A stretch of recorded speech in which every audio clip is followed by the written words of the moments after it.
estamos de volta com o Dedo da Questão, passeio pela memória com o Sérgio Reze. Sérgio, como é que estamos aí? A vida andando, né? É. Infelizmente, hoje eu tive que ir no velório do Cláudio Grosso, nosso jornalista, ex-prefeito, personalidade aqui da nossa cidade, que está indo embora, foi embora muito cedo ainda, né? Ô, Sérgio, você faz ginástica, come direito, ou é a natureza que é boa com você? Olha, eu acho que é de natureza, vamos dizer, de raça, de família. Meu pai viveu até os 96 anos, uma vida Tranquilo. saudável. Minha mãe até os 88. E dentro da família da minha mãe, ela foi a primeira que nasceu e a última a falecer, a ir embora. Então, eu acho que isso é de raça. Eu tenho irmãos, né, uma irmã que tem 98 anos, outras estão próximas de mim. Né, o único que foi embora foi o Walter, com 83 também. Então, eu acho que isso é de raça, vamos chamar assim, é de família. Então, mas você eu tem bons faço hábitos, né? Não, eu faço. Eu não sou uma pessoa que come exageradamente, não bebo. Bebo socialmente, vamos chamar assim. Mas eu acho que... Você nunca fumou, né, Sérgio? Nunca fumei. Isso você sabe que faz uma diferença tremenda. Eu percebo isso. É uma coisa assim... Olha, a turcaiada... Elas fumavam, né? A turcaiada fumava cigarro de palha. É. Entendeu? Eu lembro do tio do meu pai. Mas o tio do meu pai também chegou quase aos 90 anos. Mesmo fumando. É genética mesmo. Enfim. Mas cada um é cada um, né? Uma vez, eu já contei essa história aqui. Doutor Tito Miguel Saque, que era médico e tal, meu primo, e morreu um médico relativamente novo. Pô, Matito, o que aconteceu? Olha aí, que coisa. Ele falou, Sérgio, prazo de validade vencida. Já contei essa história aqui. Então, eu acho que cada pessoa, quando nasce, quando a sua certidão de nascimento já está escrito lá o que é, o que não é. Sérgio, você é uma pessoa religiosa? Eu fui criado dentro da religião católica, meus pais, né, minha mãe, muito católica. Estudei no Colégio Santa Escolástica, o primário. Escola, não preciso dizer, né, católica. Fiz primeira comunhão, tudo aquilo que, na época, A formação religiosa era essa. Né? Sempre frequentei a missa. Né? Mas você tem lá o seu momento diário de fazer sua oração? Lógico. Isso é uma coisa... Eu acho que isso deve ser uma coisa natural da pessoa. Entende? Eu acho que você ter um sentimento religioso, uma conversa com Deus, vamos chamar assim, né? Com Cristo, com Deus. Você conversar com Ele, vamos dizer, rezando, isso, a oração é uma conversa com Cristo. Eu acho isso muito bom. Isso o que a gente mais percebe é que isso traz algo saudável para as pessoas. A religião traz paz espiritual, paz interior e visões melhores a respeito da vida, do mundo, das pessoas. Né? Você não é alguém que tem preconceito, né? Você entende que cada nação, cada povo tem a sua crença lógico, e tem que respeitar. Aí não é um problema de povo, é um problema de tradição, de criação. Não é? Por exemplo, os árabes é um povo que viveu tudo ali naquela região palestina, ali, toda aquela onde nasceu Jesus, toda aquela grande religiosidade do mundo nasceu ali. Então, a própria vida de Cristo e tudo o que girou em torno da vida dele, a criação da religião, a religião católica, outras religiões que a gente também deve respeitar, não é? Você tem o que é o protestantismo? A própria palavra protestante, quer dizer, eles protestavam contra aquele momento ali da Igreja Católica. Então você tem as diversas raças, né, as religiões muçulmanas. Quem foi Maomé? Maomé foi, vamos usar a expressão, o emissário de Deus. Maomé era um profeta que falava sobre Deus, coisas boas.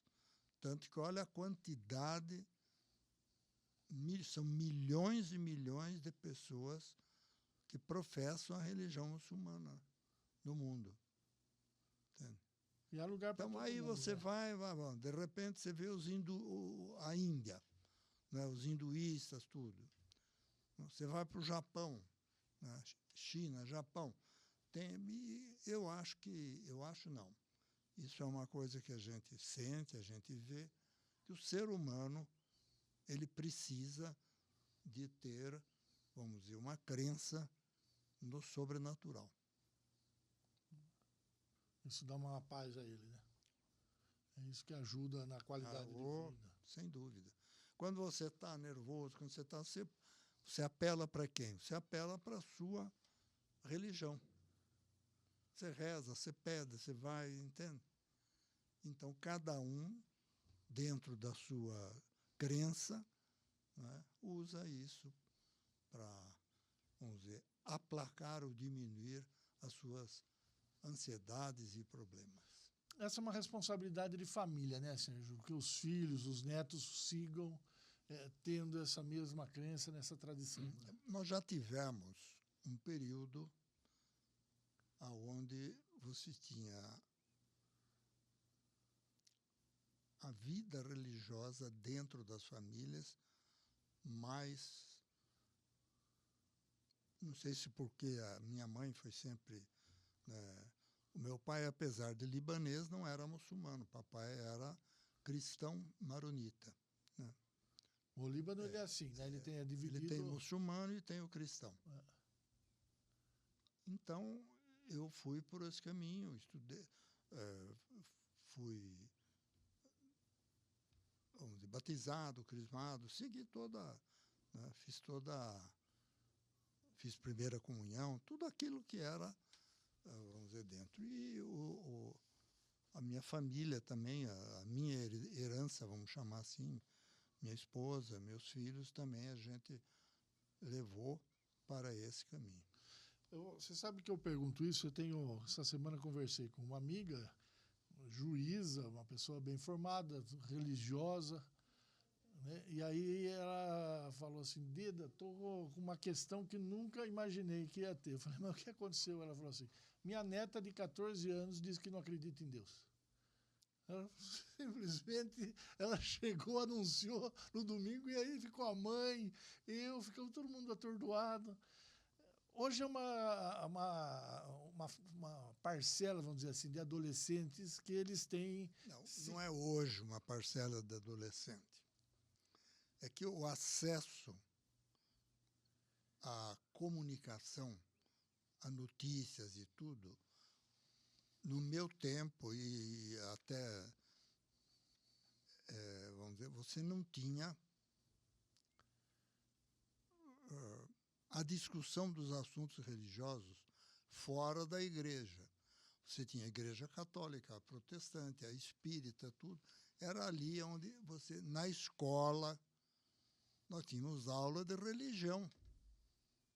No ginásio do Estado, nós tínhamos aula de religião.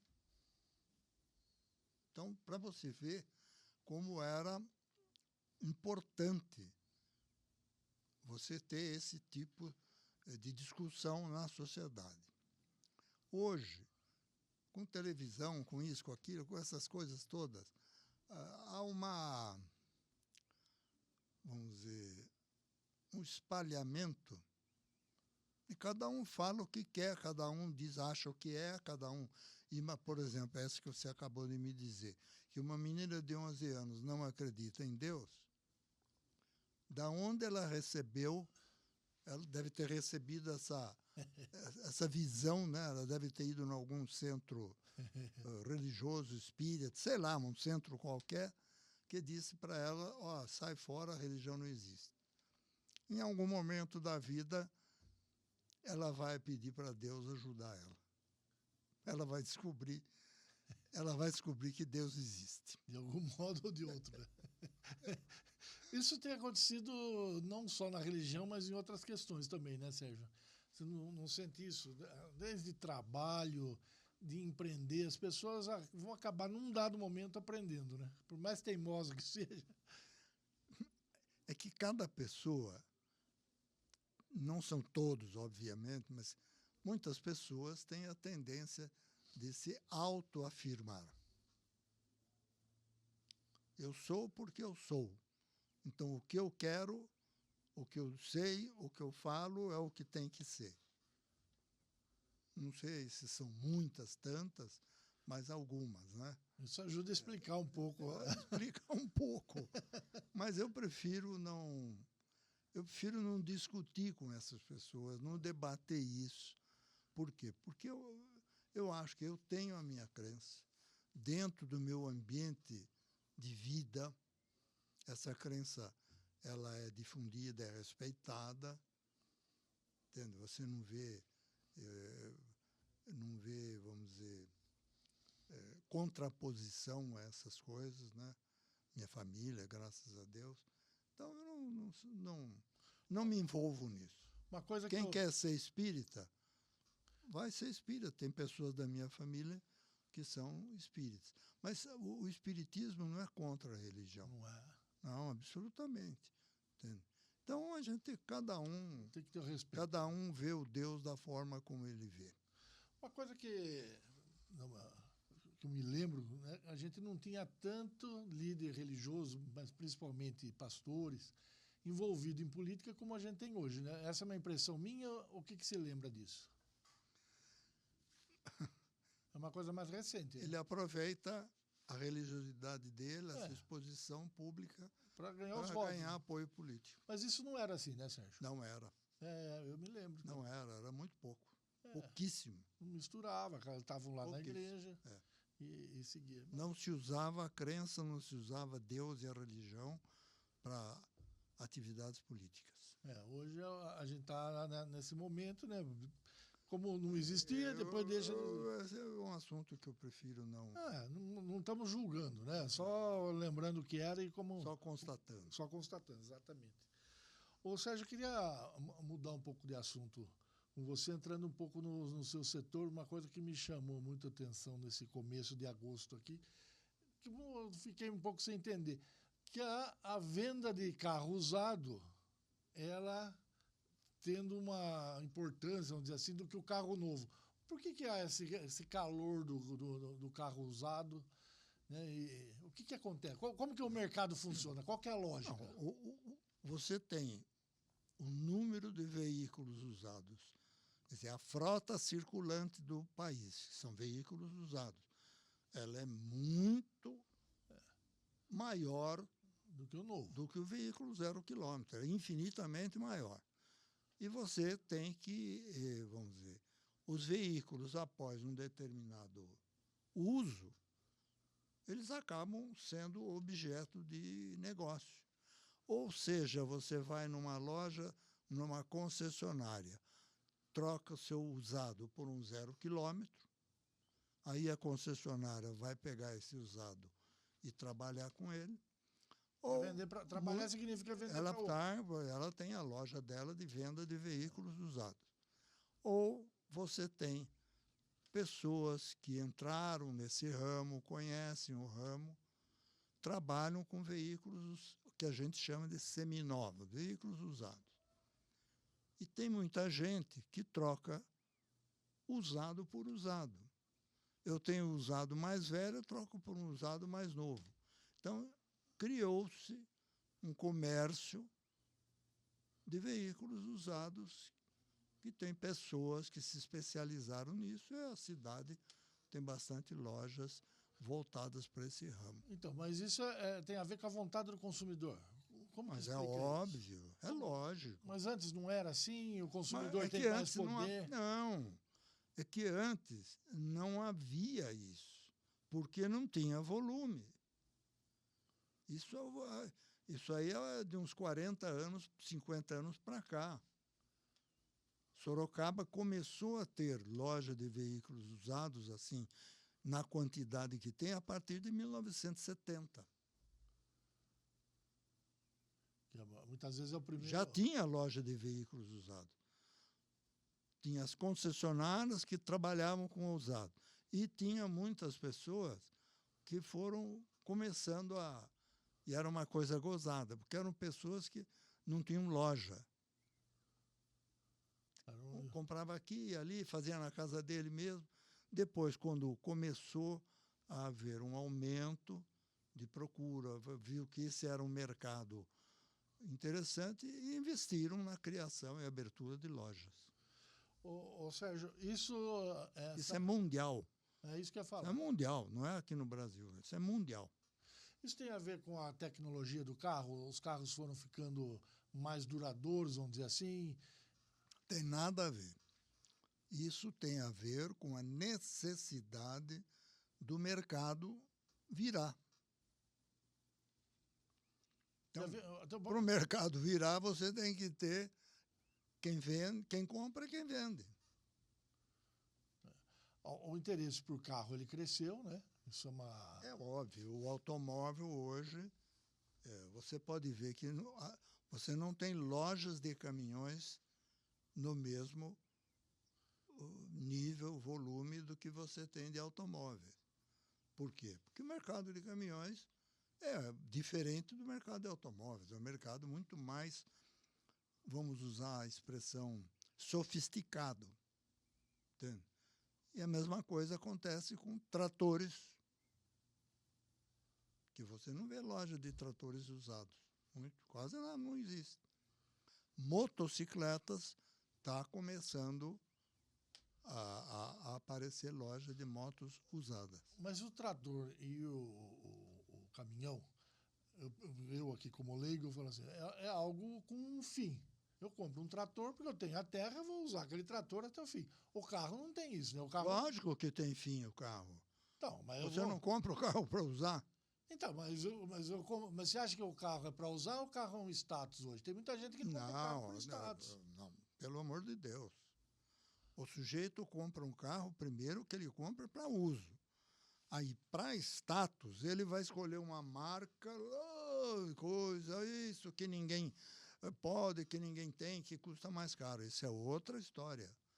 Mas hoje um automóvel... Por exemplo, veículo de aluguel, antigamente a gente chamava carro de praça, veículo de praça. Sorocaba sempre teve veículo de praça. É que os pontos desses veículos ficavam aonde? Na Praça Central, no Largo do Rosário, na Praça do Largo São Bento, na porta do cemitério. Entende?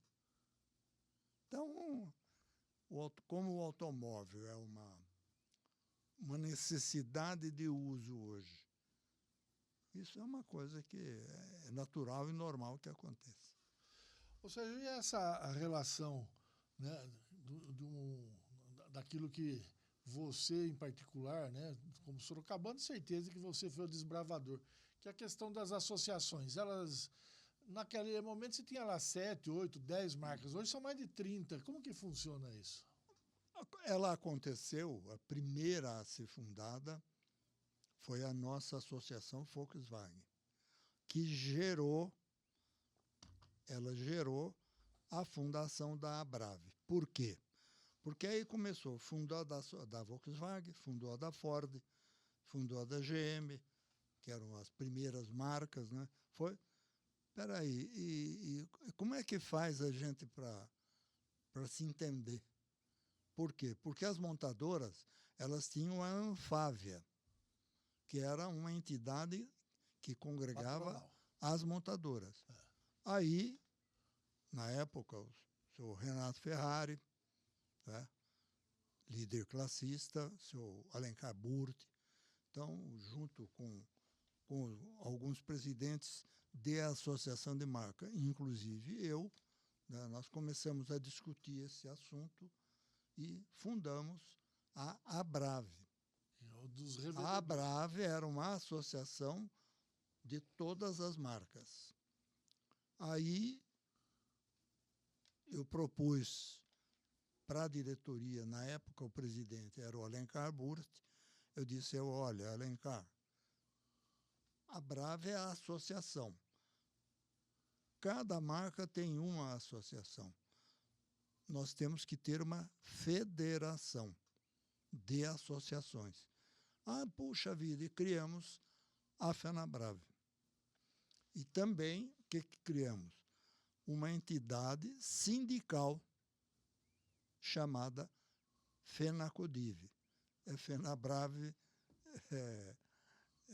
vamos dizer, ligada ao setor trabalhista, vamos dizer. E era uma relação para ter com a Associação das Montadoras, com o governo? Não, a FenaBrave não conversava com os concessionários. Entendi. Cada marca tinha o seu. A FenaBrave conversava com a Anfávia, que era a Associação das Montadoras, e conversava com os governos, seja municipais, estaduais ou federal. E essa conversa era sobre o quê, Sérgio? Não, conversa sobre discussão sobre a política. Para desenvolver o setor, lógico. Nada de política partidária, nada disso. Era para desenvolver o setor. Nada, não. Nunca tivemos, vamos dizer, trabalho em torno de política partidária, a favor desse ou daquele. Nós trabalhávamos para que o setor fosse bem... Tanto que nós conseguimos a aprovação de uma lei que rege a atuação do setor. Ou seja, vocês queriam que o mercado crescesse, queriam que as pessoas tivessem acesso ao carro. É mais ou menos isso? Sem dúvida alguma. A atuação da FenaBrave, das entidades, é para melhorar o trabalho e o desempenho das concessionárias. Para que tivesse condição de atender o tipo de freguês que batesse na porta. Lógico. Isso tem uma relação direta com uma economia que cresce, né, Sérgio? Se a economia não cresce... Bom, mas isto não é do Brasil só. Nós fomos buscar isso nos Estados Unidos. Nos Estados Unidos, que foi a criação da indústria automobilística mais poderosa do mundo, talvez, não é a mais antiga, foi na Alemanha, ali na França, mas também antiga, muito antiga. Lá nos Estados Unidos, eles criaram a NADA, National Automobile Dealer Association, quer dizer, a Associação Nacional dos Distribuidores de Automóveis. E como a gente tinha relacionamento, fomos lá, buscamos e trouxemos esse conhecimento aqui para fundar a FenaBrave. Evidentemente que isso fomenta a economia do país. Sem dúvida. O que na sua opinião, hoje, Sérgio, precisava ser fomentado na economia do país? O que você acha que para o consumidor... Bom, isso é uma coisa muito complicada da gente dar opinião. Ainda hoje, o Jornal Estado de São Paulo tem um pequeno comentário ali, falando que as pessoas que estudam, que aprendem, que passam a exercitar o que elas aprenderam, criando empresas, pequenas empresas, criando negócios. Entende? Então, a vida, vamos dizer, estudantil colabora para o desenvolvimento do país. Que desenvolvimento? Através da criação de empresas, de entidades, enfim. É por aí. Você acha que falta o ensino de empreendedorismo nas escolas? Não. Como que se cria empresa? Não, as empresas... A empresa não é criada pela escola, a empresa é criada pela vontade. Pela vontade. Tem muitas pessoas que estudaram, mas não querem criar empresas. Vão trabalhar em empresas que foram criadas por outros empreendedores. A Volkswagen, que é uma empresa enorme, a Volkswagen foi criada por pessoas que não eram os donos do capital e tudo. São pessoas que vieram de escolas, vieram daqui, de engenharia e tal, e criaram uma empresa desse tamanho. Você acha que há alguma ação de governo? A ação, deixa eu te falar. Quem que foi o Henry Ford? Que fez os primeiros carros nos Estados Unidos? Foi um engenheiro. Quem que foi o fundador da Volkswagen? Um engenheiro. Da Mercedes. Carl Benz. A Mercedes-Benz, quem fundou, foi um engenheiro chamado Carl Benz, alemão. Quem fez o motor diesel? Rudolf Diesel, engenheiro. Entendeu? Então, isso aí é uma coisa, vamos dizer, é uma coisa natural. As pessoas que estudam, não é só estudar engenheiro, tem tantas outras profissões que também criaram... Tecnologia. Tecnologia, tudo isso aí. Então, é o estudo, vamos dizer, a escola que é a matriz de tudo isso. Você acha que falta incentivo do governo? Não, isso não depende de incentivo do governo. O que o governo deve fazer não é dizer, olha, se você for estudar, eu te dou dinheiro. Não, não pode, não deve fazer isso. O que o governo deve mostrar, políticas públicas de aproveitamento de quem estudou. Esse é um caminho a ser seguido, né? Você sabe que eu penso... Você está falando tanto de Olimpíada, né? Vai acabar já essa semana aqui. E, teve incentivo, não teve incentivo. E aí vai lá, deram todos os bolsa atleta, dos que ganharam medalha, aquela coisa. Aí falou, teria bolsa... Você já disse que não, né? Falou, não tem sentido dar bolsa para o estudante para ele virar empreendedor. Isso daí é algo dele mesmo. Isso é ele mesmo. E se ele tiver disposição, vontade para isso, ele vai encontrar quem o apoie. Sem dúvida alguma. Sempre tem um núcleo disposto a investir. Né? Agora, nesse negócio do esporte, isso é natural. O desenvolvimento. Você vê os clubes de futebol. Como é que eles foram criados, vieram, e eles trabalham vendendo jogos, fazendo isso e aquilo. E, através disso, também, dentro desse aspecto não só futebolístico, também se desenvolveram outras atividades. Quando você olha, o Esporte Clube Pinheiros em São Paulo. O Esporte Clube Pinheiros não foi nem universidade, nem uma empresa. Esporte Clube Pinheiros. Quantos se formaram? Clube Paulistano. Quantos? Vamos dizer, grandes tenistas, as coisas, aonde que... Tá certo. Sérgio, você, nesse espírito, você não tem vontade de começar um negócio novo? O seu negócio está lá com os filhos já. Não, eu estou começando a cada momento. São os filhos que estão na gestão. Né? Mas não é os filhos, é mais o Luiz. Que é o que tem vamos dizer, que é o que deu para fazer a gestão. Os outros são sócios também, tudo, mas não tocam lá. Quem faz... Quem está lá na frente é ele. É o Luiz. Está dando a cara lá. Então, e a gente vive criando. Nós agora, por exemplo, abrimos 2 filiais da Volkswagen, uma em Tatuí e outra em Itapetininga. Viu o mercado? Vamos lá. Estamos abrimos Renault em Itu. vamos abrir mais Mas você... outras marcas, Hyundai, vamos. Mas o Luiz está na frente desse negócio. Eu digo, mas você não tem vontade de ter um outro negócio? Não, eu não preciso entrar em outro. Já tem o seu, isso é verdade. Não, diariamente a gente está fazendo. Nós agora mesmo acabamos de ser nomeados concessionários da marca de motocicleta Enfield. como é? Enfield? Royal Enfield. Royal Enfield. Entende? Agora, faz 30, 40 dias. Né? Já estamos para ser nomeados mais uma outra marca aí que está vindo aí, não de moto, de veículos também.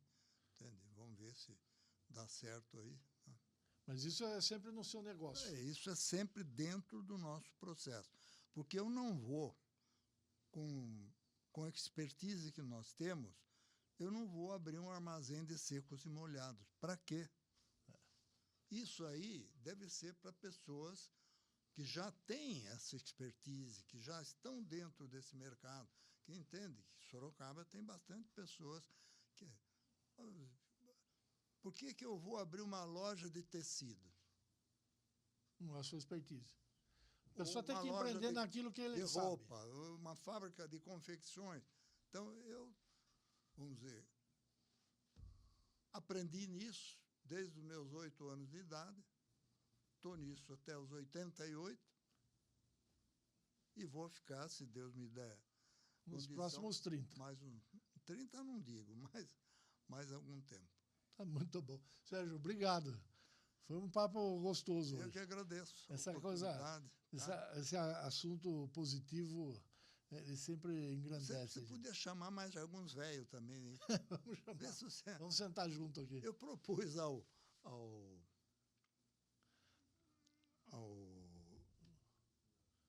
Laelso Rodrigues, batemos um papo lá, tudo, porque o Laelso é uma pessoa que tem... Para a gente sentar e começar a bater papo e unir, começar a trocar. Vamos fazer isso. E criar no próprio Jornal Cruzeiro do Sul um espaçozinho pequeno para os velhos falarem. Isso, é uma boa. E ele gostou. Boa ideia. Vamos ver se vai dar certo. Tomara que dê. Boa semana. Tchau, obrigado.